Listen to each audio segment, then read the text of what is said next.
Наместо државните институции да ги штитат граѓаните, тие најчесто ги дискриминирале. Ова го утврдила Комисијата за спречување и заштита од дискриминација во извештајот за претходната година.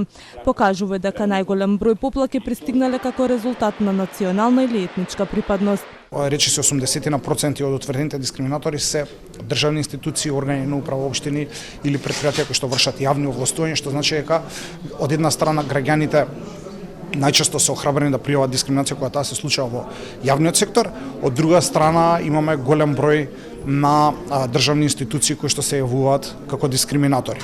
Дискриминацијата не треба да се дозволува, а кога ќе се појави треба да се санкционира, смета претседателката на државата. Иако во собранието е формирана анкетна комисија за заштита на слободата и правата, Силјана Скадавкова вели во претходниот состав таа не функционирала. Председател на собранието беше Тала Џафери, а начело на комисијата беше пратеникот Хавел Снопча. Таа беше најнеактивната комисија.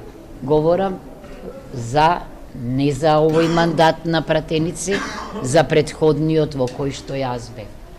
Зошто? Тоа беше заради председателот на собранието. Наместо да биде тој најиницијативниот, тој оневозможуваше оваа комисија да функционира. Дискриминатор бил и омбудсманот кој не ја почитал правичната застапеност, вели Лимко Бејзаровски, председател на комисијата. Не кажа која етничка заедница била дискриминирана.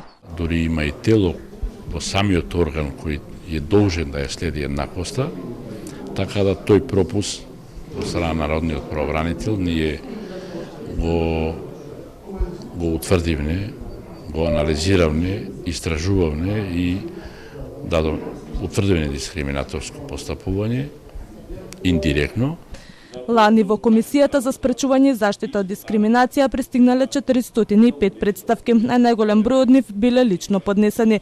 Според етничка припадност најголем број поплаки имало од македонци.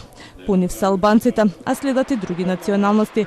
По однос на пол и мажите и жените подеднакво пријавувале некаков вид на проблем.